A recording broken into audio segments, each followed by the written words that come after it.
So the theater room is officially complete, and I am incredibly happy and proud with how it turned out. Just looking at the before and after comparison footage, the difference is dramatic. Now, after any project, I always like to reflect on the lessons I learned and also think if I had to do this over again, what would I do differently?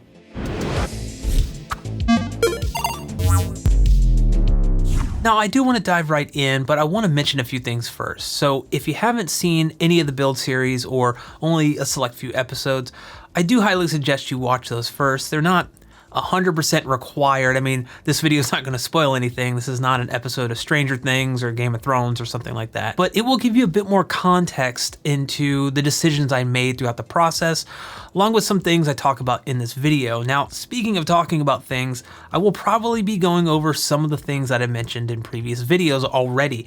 I mean, there is going to be some overlap. We're covering all the episodes 1 through 6 that I've been through so far. I'm going to skim through them. I'm not going to react to them in real time, but this is all off the cuff. That was the final thing I wanted to mention. I haven't scripted any of this out, so I do apologize if it's a little rough around the edges, but I wanted to react to these things, haven't taken any notes. I just want these to kind of bring me back so I can talk about and discuss the things that I went through and all the things that I faced and the issues and stuff that inevitably come up whenever you're doing something like this for the first time. I've never converted a bedroom into a theater room in my life. But you know what? Let's go back into episode 1 and just start talking about some stuff. All right, so kicking off with episode 1 here. Now, this is the planning episode, so nothing had been like finalized yet. This was actually filmed way back in the beginning of June, so like June 5th, I think, was the first day I actually recorded. Just know that a lot of this footage and stuff is from almost 4 or 5 months ago at the time of this recording, so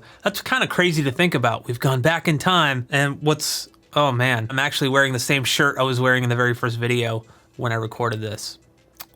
Yeah. So anyway, let's go ahead and dive in here. So again, like I said, this was a planning stage, and what I want to do is kind of get to, there's a section in here I remember that had a, right there.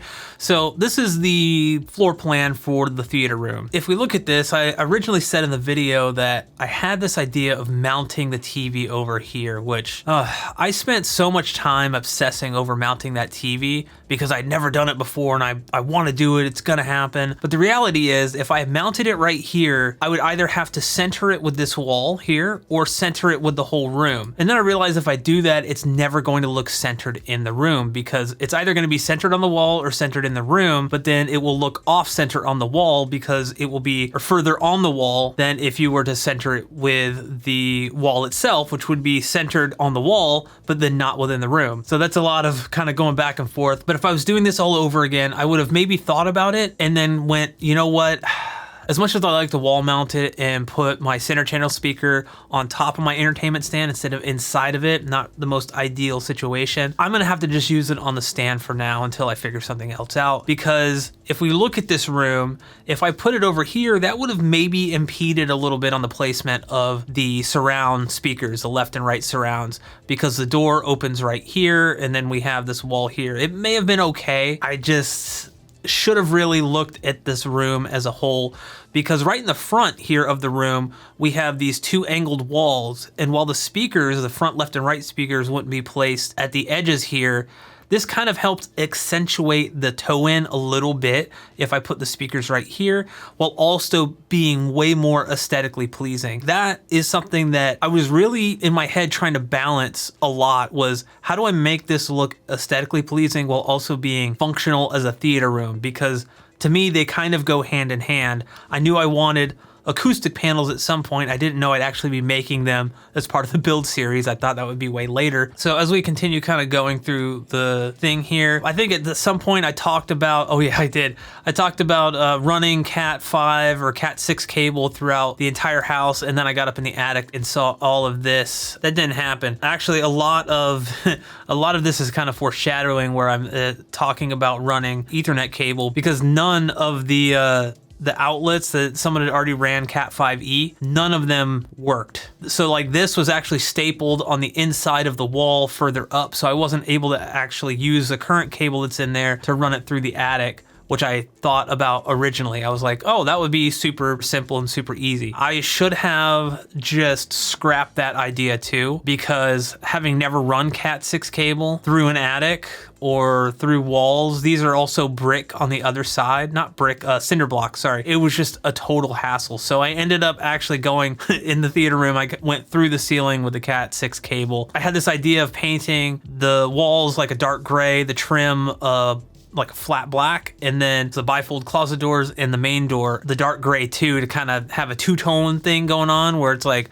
gray, black, gray. I ended up making a mistake and painting the doors that are on color, which that's actually a good segue into the next video. So let's jump over to episode 2. Okay, so here we are in episode 2, and again, we get this guy. I don't know what he's doing. He's growing a beard. So this was the time where I was just kind of breaking the room down and removing everything that I could, just getting everything out of it. This was a lot of work, and I don't know if I mentioned this in another video, but at this point, we had not moved into the house. This was early June. We lived in the Tampa area and we moved to the Orlando area. So we're looking at about 50, 60 mile trip that I was making pretty much every day to do this before we moved in. I wanted to get this room done before we moved in. By done, I mean I wanted to get the room painted and kind of prepped for everything. I didn't want to have to keep moving stuff in and out of the room in order to paint. So I decided to just make the trip multiple times over the first couple weeks of June before we really had to kind of kick things off and move out of our old house into this one. And also, I've never actually painted a full room before. I've maybe like done some little touch-ups here and there before, but if anyone out there is like me, I have OCD and I'm also a perfectionist. So I was expecting professional results. Like, I want this to look professional. I want someone to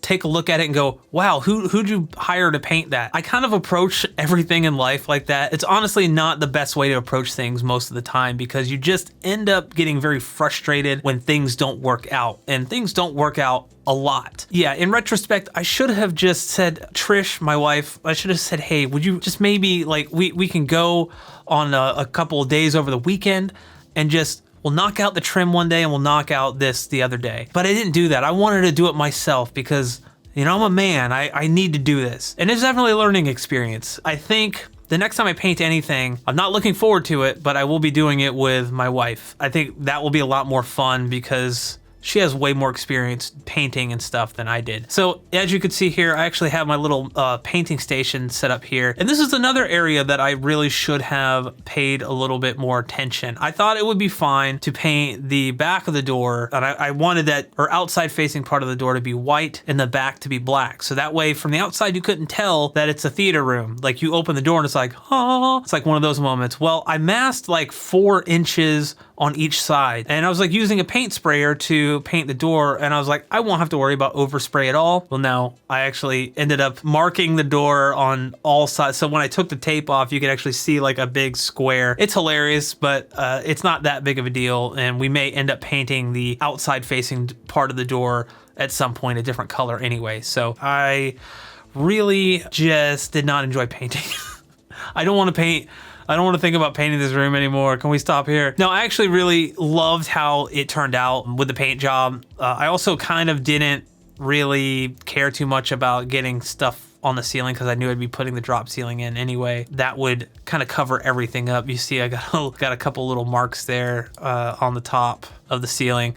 But, you know, like I said, the drop ceiling kind of came in and fixed all that stuff, and it looks super clean afterwards. This is a little bit later on. This is actually about 2 or 3 weeks after this portion of the video. Kind of shows you how overwhelmed I was. I don't think I ever talked about that in any of the videos. Trying to move everything from one house into another one while also doing this was incredibly overwhelming because we were just kind of on a time crunch. We had to get out of that house by the end of June, and I just kind of had to go, you know what, I can't do both of these things. Obviously we need to move out, so I stopped recording videos about this. I stopped working on this until we moved in. And in fact, I probably should have waited to do all of this after we moved in, because I would have saved myself a lot of headache and would have been able to think about things more than I did. Again, that's hindsight, and that's kind of what this video is about, is learning from those mistakes. So you see, I just piled everything in here. This was before the drop ceiling was in. So I knew I'd have to move pretty much everything out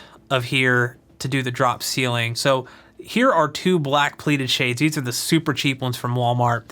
Nothing special. 2 of them here. I actually added 3 more, so this is a total of 5 bleeded shades in this window, which is ridiculous. And then the curtain on the inside, and then where was it? If we go back, so this is actually an arch window shade. It's black on one side, so on the outside, and then it's silver on this side. Technically, you want it flipped around to prevent a lot of heat coming in. So I ended up ordering another one of these and putting 2 of them in here. So they're kind of facing towards each other. So like the silver kind of sandwiches some of that heat in between the 2. It's not perfect. Again, I need to actually do the same thing I did to this window down here that I'll talk about a little bit more later on, and that will get rid of a lot of that heat as well. So if we keep going through here, oh yeah, so this is the episode where I actually set up the office as well. So I won't really cover that too much.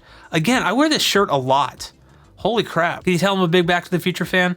Either that or I just have like 2 shirts. Me trying to run the Cat 6 cable was a nightmare. I wanted to do the whole house, and I ended up doing like this room, the office that I kind of put together in this episode, and then the theater room. Never again, never again. There's a lot of interesting things that the previous owners did to this house that they didn't really know what they were doing. The cable went all the way over here. Yeah, if I had the money to hire a professional to do this, I would have hired a professional to do this. For this, I just ran the cables right through a hole I put in the attic, or in the garage. So we have like a crawl space that you can get up here. And this actually worked out really well and made it super simple to run these cables. I might do something at some point to make this a little more secure and less prone to bugs and stuff coming in from the garage. In hindsight, I should have gotten something that's a little more secure that maybe isn't just this kind of brush type thing here. But you know, you live and you learn. So that's episode 2. Let's move on to episode 3. So episode 3 is the drop ceiling episodes where I put the drop ceiling in. I wish someone had told me that I don't know what I'm doing. No, this was actually really kind of fun to do. Believe it or not, the hardest part of the whole process as we kind of go through here was putting the ceiling trim, like the trim pieces that the drop ceiling grid rests on. I don't think I actually talked about this in the video. I had marked all the studs previously with the stud finder. Well, the stud finder I had was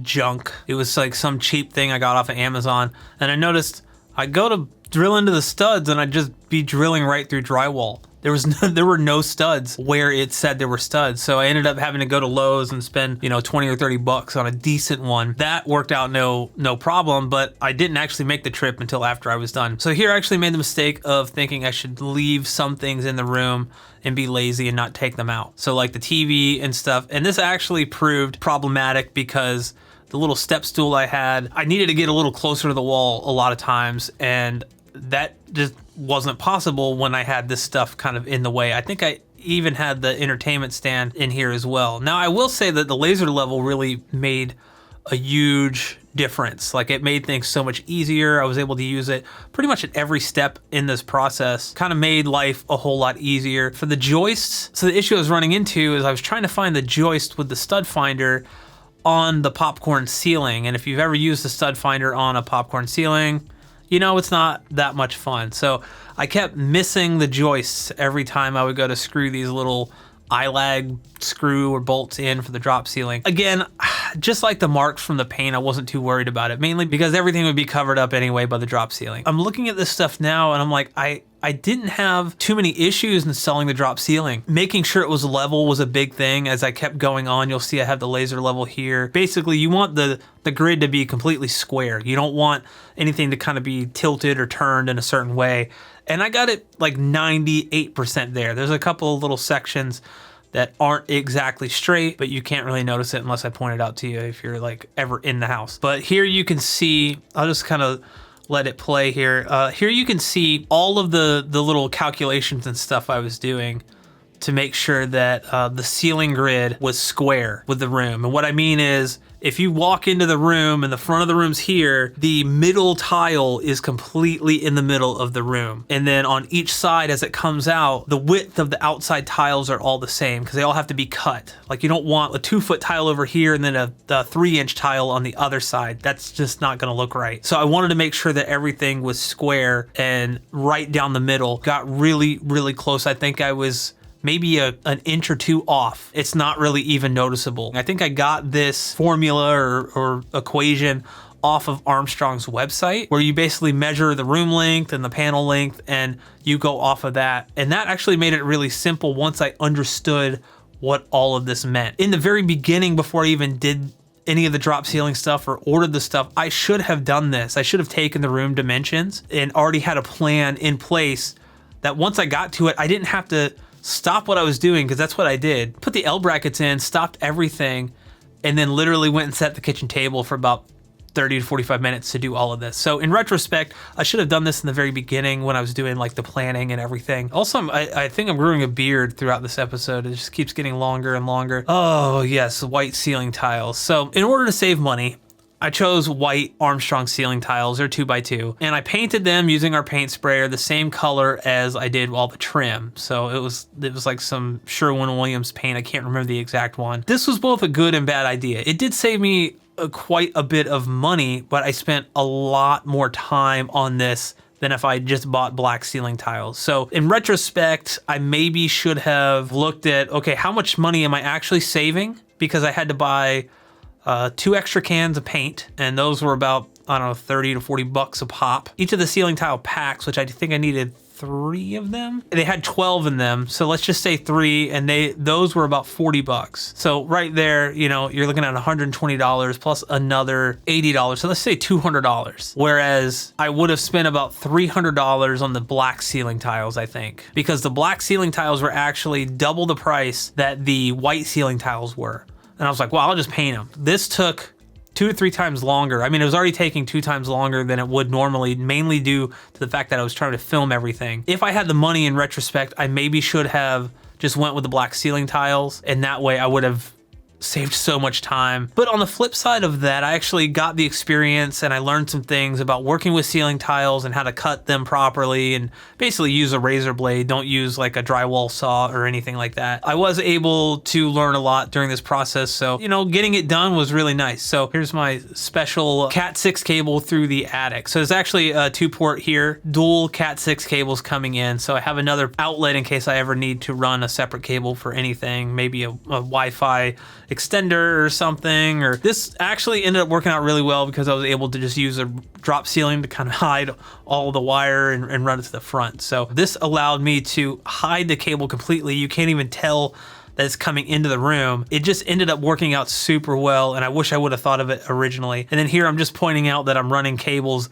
down this little channel that I kind of carved out in the drop ceiling panel, and it's right behind the curtain. You can't even tell. Oh yeah, this is when I also unboxed the Valencia seats. Finally, I had them for like over a month. They were super understanding, but I just kind of felt bad that they were just sitting in the box in the garage, and finally they were unboxed and they're in the room. So they're super awesome. They still are. I'll be doing a 6-month video after I've had them for 6 months, so look out for that video. But let's move on to episode 4. All right, so episode 4 is the wire running episode, and I originally planned to run all the wires in the walls, and I think in this video I mentioned that there's like fire blocks or fire breaks in the wall every 4 feet, or there's 3 in each, between each stud. It's really weird. I don't know why. I basically scrapped that idea and said I'm just gonna do cable channels for everything. That ended up working out really well. You'll see later on here, but I'm just gonna kind of skim through this one real quick because I don't think there's a ton of stuff. I will say that deciding not to do in-wall cables, it did save me some money. I also had a bunch of cable laying around that I was able to use, so that again saved me money. I did have to actually go through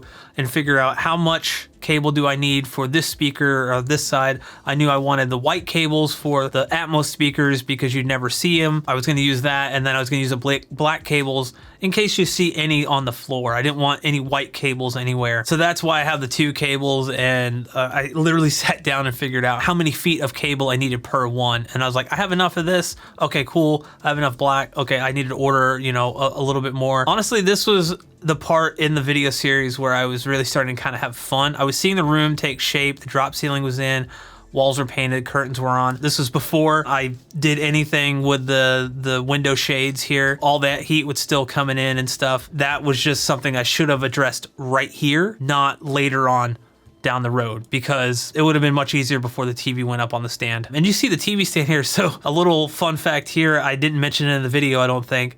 You see I have painter's tape on here, and basically what I did is I got the laser level, centered it with the room. The laser level has a horizontal and vertical beam on it. And then I got the entertainment stand centered in the room, and then I literally marked the center of the entertainment stand. So I don't know if that's like a little hack that you may not know about, or I don't even know if I call it a hack. It just made it really simple to mark the entertainment stand right in the center that's also centered with the room. And then I put the LGC one stand on it, made sure that was centered, and then I taped off around the edges, because that TV is freaking heavy. So once it was on the stand, my wife and I were able to lift it up and put it right basically where it is here and know that it was centered with the stand. So that was just something that was super helpful and took like literally maybe a minute, 2 minutes. So originally here, I may have mentioned it, I was gonna actually have cable channels running down along with this. So it would have been screwed into the wall and it would have been a little bit more secure. I figured, you know what, I might need to get to these cables, or I might need to add more or do something later on down the road. It didn't make sense to spend more money on a cable channel that you will never actually see. It's more just for containing these. I'm like, you know what? Zip ties, I have a crap ton of them.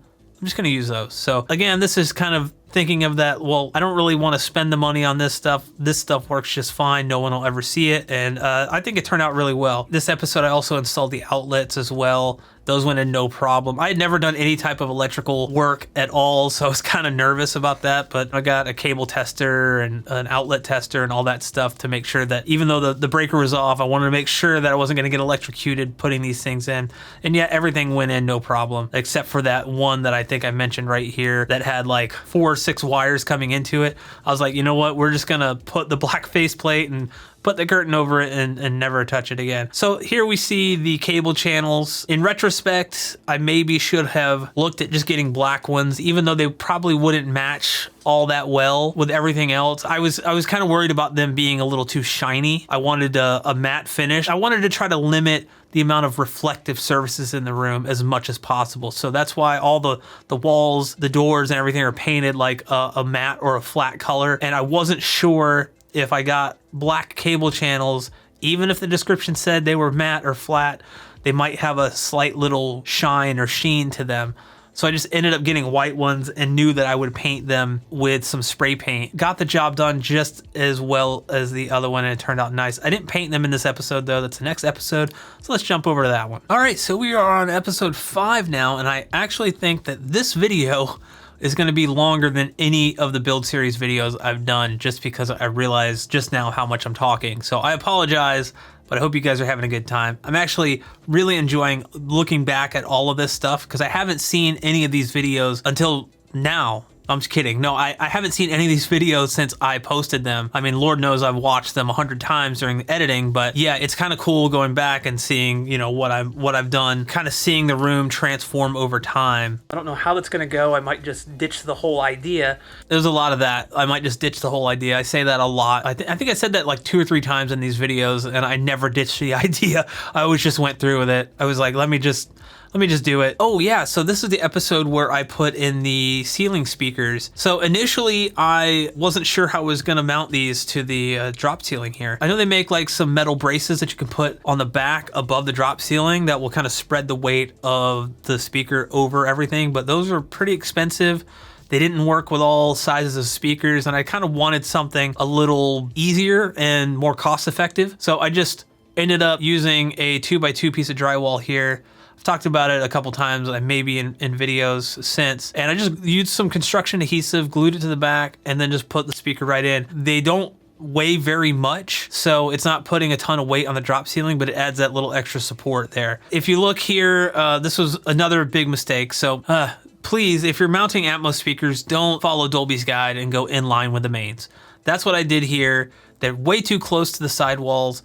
They were smearing with the bed layer, which are your main speakers. I ended up moving them in the next episode after I realized what I did. I actually was talking to Steven Smith, Home Theater Gurus, about placing them, and he suggested, you know, some tips and tricks that that I implemented. Massive difference in terms of Atmos. And I'm just running top middles. Here's also something that I tried that I thought worked out pretty well, was using the laser level to actually align the speakers. It's not the most ideal way to do it, but it worked out for me. And if you just have one laying around, definitely check it out. This is also when I realized I wanted to paint the cable channels black. I'm glad I did. I was going to paint them the color of the wall, but they ended up kind of breaking the wall up just a little bit, just enough. It just looks super clean and super nice, and it kind of just matched and blended in with the aesthetic of the room. So here I am just putting like a little weather stripping on the door to stop the rattle, and then the bottom piece here that went across the you know what, actually, okay, so I mentioned this in the video too. I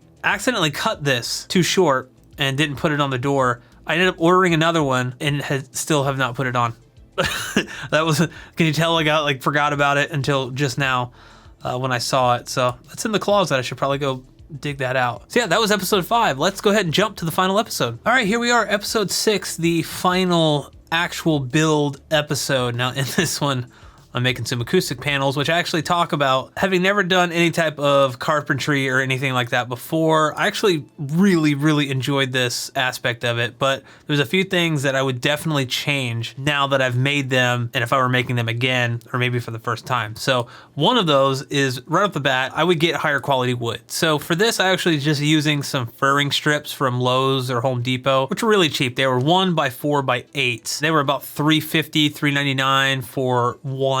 So they weren't very expensive, but the problem is that it was hard finding any that weren't completely warped or warped to some degree. And so what that means is when I put them on the wall, they maybe aren't exactly square. And so my OCD kind of bothers me. But once they're on the wall, I kind of don't notice them unless I'm just kind of looking right at it or right kind of next to it where I'm like behind it. And you could kind of see it sometimes in the video, in parts of the video where it's actually not level on the floor. That's not because they're not screwed in evenly. It's because the wood is actually bent or warped slightly. So in retrospect, thinking about it now, I would have maybe taken the fabric budget and maybe cut it in half and spent more money on actual high quality wood like pine or something like that. The fabric at the end of the day, not this fabric, the weed blocker fabric, that was fine, but going with maybe a bit of a cheaper fabric and higher quality wood would have been the way to go, depending on the budget. So I would do that. That was one of the major things I would change. And if you're going to build acoustic panels, I would highly recommend going with a higher quality wood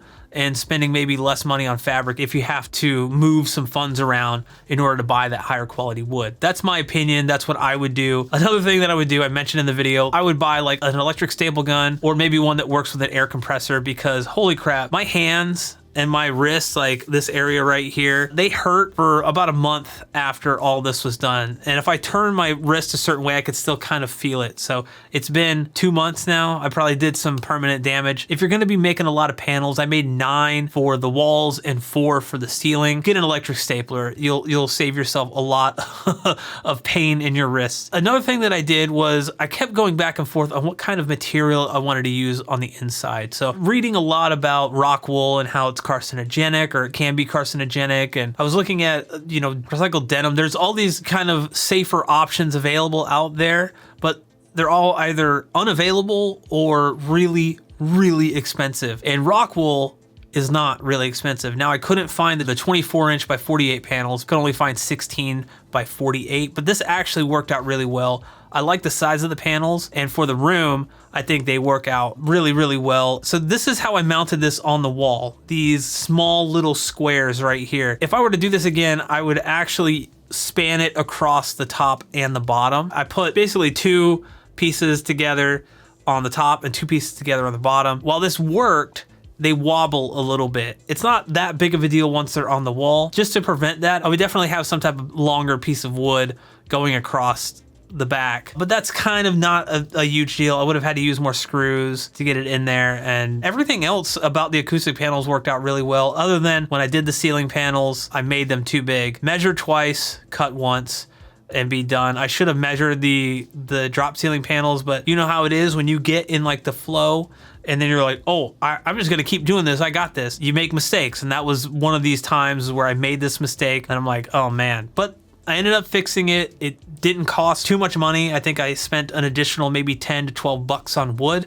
I had enough fabric left over. I was able to reuse the Rockwool. I had enough weed blocker fabric. So lesson learned there. Not a big deal if you make those small mistakes. And that's kind of the fun of it, right? Also relocated the Atmos speakers and figured out all of the AC stuff, which I covered in this episode too. That thing didn't work out at all. Not enough CFM on the HVAC system we have to push out any type of air from this thing. So lesson learned there. It looked good. That was about all it did. The solution I came up with here was super nice and effective. And the insulated boxes here that go from rectangular to circular, and then, this comes out. Something I should have tried to figure out a lot earlier in the process. But, you arrive at something sometimes through out of desperation or through trying everything else. So the last thing I want to cover before we go over some acoustic measurements and stuff is making this little backing portion here, which is blocking out a lot of the heat and stuff like I talked about earlier. Now, this was something that I should have done way earlier in the process, something that I will honestly think about all the time now because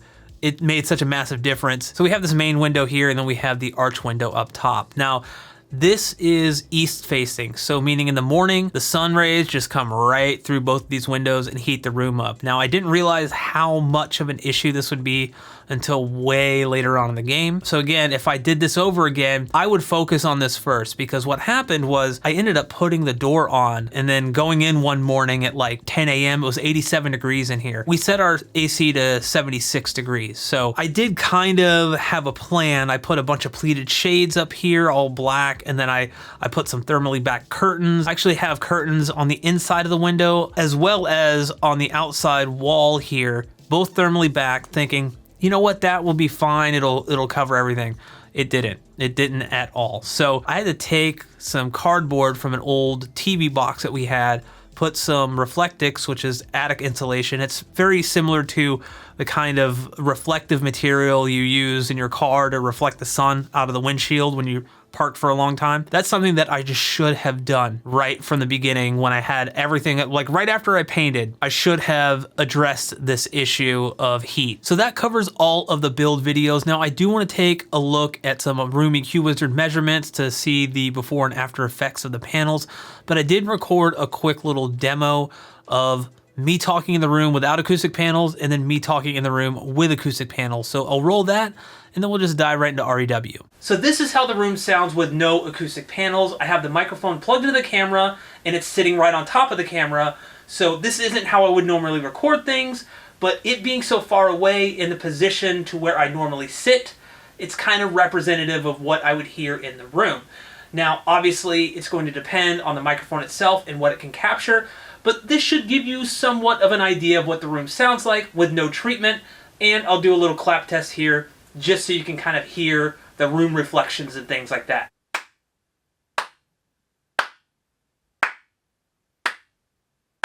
So this is what it sounds like with all the acoustic panels up, and I can actually hear the difference with my ears already. I'm hoping the camera mic picks it up, and I haven't changed any settings whatsoever in the camera. The only thing I'm going to do is normalize the audio in post to -3 dB. I'm not going to apply any type of EQ or anything to this audio so you can really hear the raw sound of the room. Now again, it's going to depend on what the mic actually picks up and the capabilities of the microphone. But let's go ahead and do that final clap test, and then I will play them back to back before and after so you can hear the difference.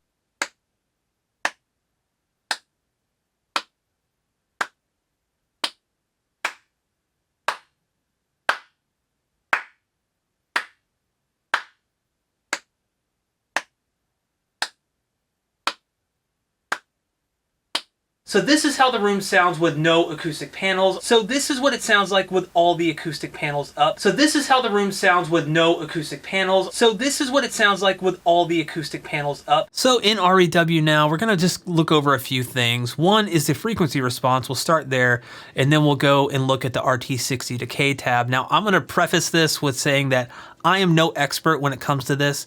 I'm still learning about how to read the RT60 decay tab.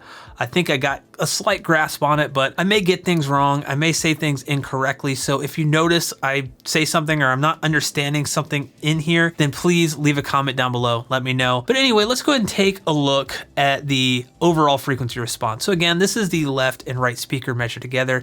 And this right here is with no acoustic panels in the room, no AUDYSSEY, nothing. I've just level matched these two together. That's it. Like, this is the frequency response raw in the room. It's not great. It's kind of all over the place. It definitely needs a little work. Now, what I will say is when I add the acoustic panels, you'll notice a few things. So the green line here that's outlined in yellow is with the acoustic panels. Again, this is no AUDYSSEY. This is the same speakers. I haven't changed anything. I literally put the acoustic panels on, mic's in the same position, everything's the same. I just hit measure again. So we notice that below around 200 hertz that we have some slight variation here and there, but nothing too major. That's because I don't have any bass traps in the room. These acoustic panels are about 3 inches thick. They're an additional 3 inches off the wall, so a total of 6 inches kind of into the room, but they're not thick enough to do anything with the bass, and they're also not low enough to do anything with the bass either. As we get above 200 though, things start to change. We have a reduction of around 700 hertz. At 80, we're reducing it down to about 2 to 3 dB, but you know, it kind of does the same thing. It fluctuates here. It kind of loses the effectiveness right at around 1.3 kilohertz up to, you know, around 2 kilohertz. Doing some similar things, you know, attenuating a lot of that energy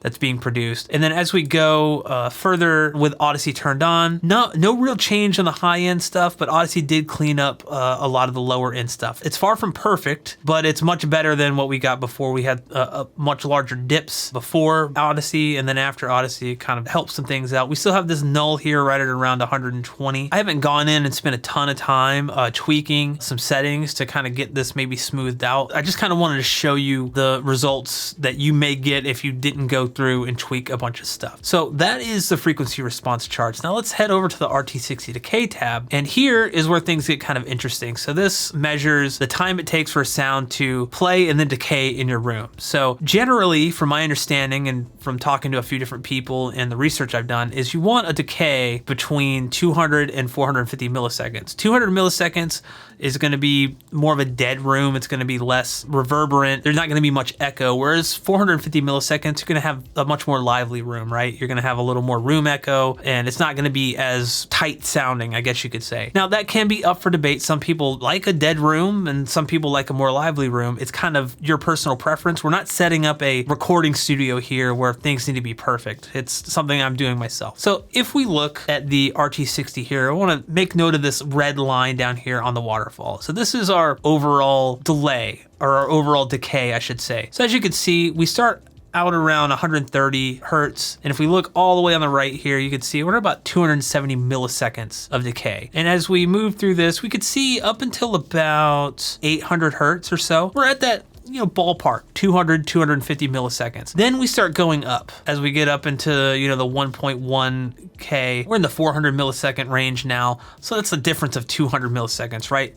Why difference? Normally with this stuff, again, from my understanding, is you want to be kind of within 50 milliseconds across this whole spectrum. The bass is a little iffy. Again, I don't have bass traps. So, but as we get up here, so none of this is even, right? We have this massive swing of 200 milliseconds. So watch what happens. A couple of things I noticed as I learned more about this. So with no AUDYSSEY or anything, we'll switch over, and now we see that this is much more even. I mean, we're almost flat compared to this. You know, we have this massive kind of swing here. What you might notice is, remember I said you want to be between 200 and 450 milliseconds? Well, I'm at about 150. So my room is really, really dry. It's really dead, I guess you could say. Now, it's not uncomfortable. That would be like if you were down in maybe the 50 millisecond range. That would be like you're in there trying to have a conversation and it's just like you can't. It doesn't sound right. This, I don't actually mind how it sounds at all. I might do some further kind of investigating and try to figure out, you know, oh, should I use diffusion, or what happens if I remove these panels but leave these? This is actually a really good place to start. And again, I'm a DIYer, I'm an enthusiast. I've been listening to this for the past month or so, and I'm not really disappointed in the way that it sounds. But what I want you to take note of here is how kind of flat everything is compared to this one. That's really the biggest deal. Now we can start targeting other things by removing panels or whatever later down the road, and that might be actually a good topic for another video. We're pretty even throughout here, and this is with no AUDYSSEY or anything too. And I did an additional one with AUDYSSEY just to kind of show you that things can slightly change with EQ. It can make things better, it can make things worse. So it kind of flattens some things out in the upper region here. But so now we just have a smoother line. It's more flat. So the decay across a lot of the frequencies, this goes, I think it ranges up to 10K, which is kind of where you want to measure, but it's much more flat, and that's kind of what you want. You want the same decay across all of your frequencies. I think it sounds really awesome. Again, it's probably too dead for most people. Honestly, I've demoed it for a few people and they had no complaints about it. So I'm kind of good with it for right now, but it's something I definitely do want to revisit down the road. And with that, the build series is officially finished, and I kind of don't even know what to say. I do want to thank you for coming along on this journey with me. It's been a journey. I mean, if I think about it, it's been literally 4 months, 5 months since I started this whole process back in the beginning of June as of the recording of this video. So the fact that I can look back at this now and have some slight PTSD about certain things, but still really enjoy watching the process and remembering a lot of the things that I did and look at them in a positive light instead of being like, oh, I never want to do this again.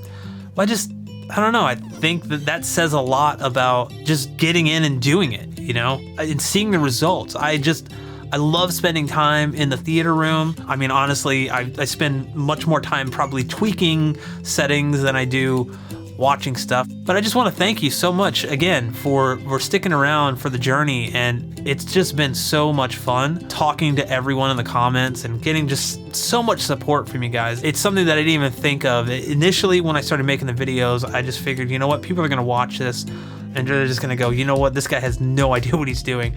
And they'd be right. I had no clue what I was getting into. I've never done a project of this size ever in my life.